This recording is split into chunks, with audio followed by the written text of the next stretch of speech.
Hello guys! Hello Virgo! Welcome dito sa aking channel, Virgo. Alamin natin Virgo kung anong messages, vibration, divine energy para sa inyong lahat. This is general reading, so pwede kang makaresonate. Please connect your intuition sa bawat barahan na lumabas para makaresonate ka. Pero pag hindi para sa'yo, huwag mong kukunin yung energy. Okay? Just ignore it. Virgo, this is weekly tarot reading. So, kung bago ka sa channel ko, please like, share, and subscribe. I-press ang notification bell button para updated ka sa mga videos na ina-upload ko. Okay. Virgo, Virgo, Virgo. Queen of Swords, King of Wands, and Ace of Pentacles. Wow!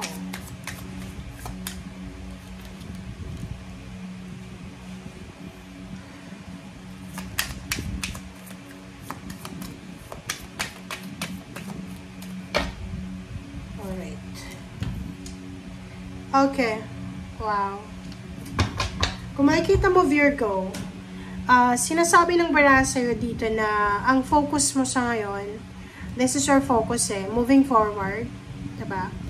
Your focus is all about job, new career, money, source of income, recognition, awards, rewards, promotion, even love life, and money, puro money. So, nakikita ko sa'yo dito, meron ditong Virgo na posibleng siya ay naghahanap ng trabaho and posibleng may mag-offer sa kanya ng trabaho. So, ang trabaho ito ay pwedeng tatanggapin niya or posibleng ang trabaho ito ay itatry niya. Susubukan niya Mayroon ditong Virgo na posibleng ikaw ay matagal na dyan sa company na yan. And you're waiting for promotion or salary increase. And until now, hindi ka pa rin nakakatanggap ng ganun. So, you're still waiting. May iba din sa inyo, Virgo, na posibleng single ka ba? Babae ng Virgo na single. Possible na may manligaw sa'yo na lalaki na siya ay financially stable. I hope wala kang asawa kasi pag may asawa ka, you're entertaining this money and love. Nakikita ko sa'yo dito na hindi ito magtatagal. But if you're single, nakikita ko na you are super lucky because kung sino man itong lalaki or babae na papasok sa buhay mo for love life, hindi siya yung pabigat. Hindi siya yung pabigat na tao, no? Freeloader, no? Ang taong ito ay tutulungan ka niya para maabot yung mga pangarap mo sa buhay. You're super lucky. Okay? Kasi itong Ace of Pentacles and Page of Pentacles, current and future siya Yung parang halimbawa, kung sino man itong taong to na mag-o-offer sa iyo ng love, hindi siya yung hindi lang love life yung pwede niyang i-offer sa iyo. Ibibigay niya doon lahat ng pangarap mo sa buhay, and siya ay parang isi-secure niya yung future mo. Parang ganun yung energy niya. I-confirm na natin, guys.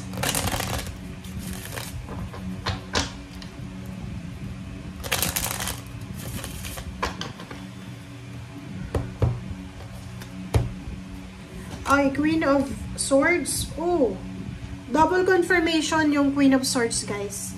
So, talagang nakikita ko sa'yo na meron ditong Virgo na gustong-gusto nyo ng freedom. It's either may asawa ka, may kalibin partner, gusto mo nang makipaghiwalay, or may boyfriend-girlfriend ka, and gusto mong magsimula ng bagong buhay. So, nakikita ko sa'yo dito na nakafocus ka sa goals mo. Goals, freedom, happiness, peace, harmony, parang ganun. Isang exciting na job offer ang posibleng darating sa'yo, Virgo. Isang job offer or pwedeng love life to. Okay? Yun na nga, connected siya dito.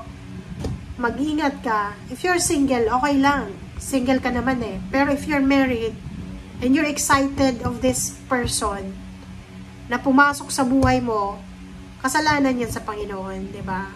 I'm not here to judge, but you know that Tarot believes in karma. Di ba? Yung parang naniniwala tayo sa karma. Sa panahon ngayon, ang bilis ng karma eh. Digital. So, if you're married, nako, tigilan mo na to. Okay? Wow. Sabi ko na sa'yo eh. Diba? Congratulations doon sa mga single na Virgo. Babae ka man or lalaki, yung taong magmamahal sa'yo, yung incoming pa lang yung incoming love life, hindi lang love life yung i-offer sa'yo. Hindi lang puso mo yung bubusugin niya ng pagmamahal, pati bulsa mo, pati bank account mo. Ang taong ito ay financially stable siya. Sobrang yaman. Masasabi natin mayaman na mayaman. Okay? Kaso lang, nakikita ko sir dito, ang dami mo din kakompetensya dito. So, ibig sabihin, kung sino man yung taong ito na darating sa buhay mo, maybe hindi lang ikaw yung nililigawan niya.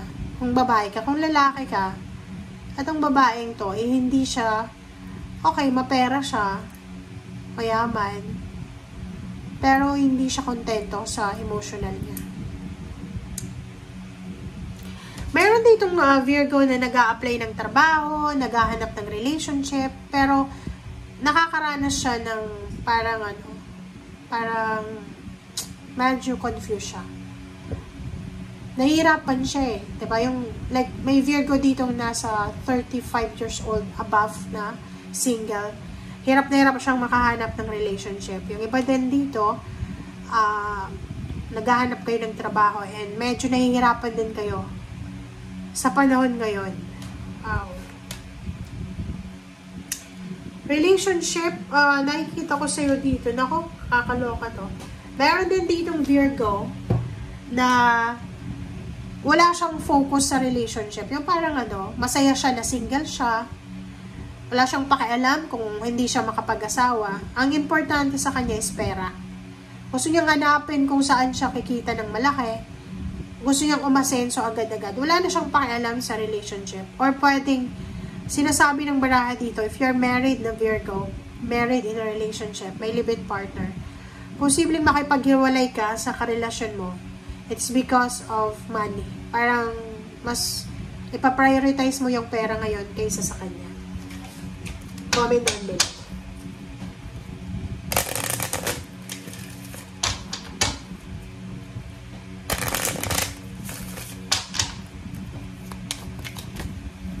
Okay, spring and your wish is granted. Wow, ang galing naman na ito.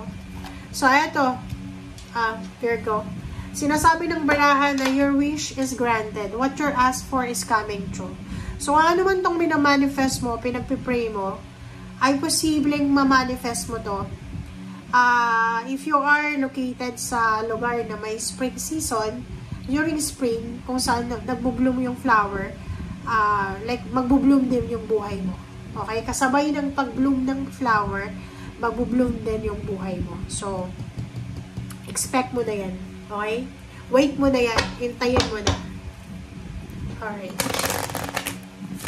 What's another message for you? This is last advice para sa mga Virgo. Contract. Nakikita ko sir dito na may posibleng good karma ka. Or maybe good karma or bad karma. Pero good yan. There's a contract signing, karmic contract, papeles. So, nakikita ko sir dito na kailangan mong maghanda. You need to prepare yourself for this contract. It's either wedding, it's either job contract, or if you're a business person, self-employed, isang napakalaking kontrata to na minamanifest mo. Nakikita ko yung pagsasign mo ng kontrata dito. You're happy, you're excited because at last, you're signing a good contract. Pwedeng may trabaho ka na, or pwedeng meron ka ng meron ka ng asawa. Okay. So, thank you guys for watching. Bye!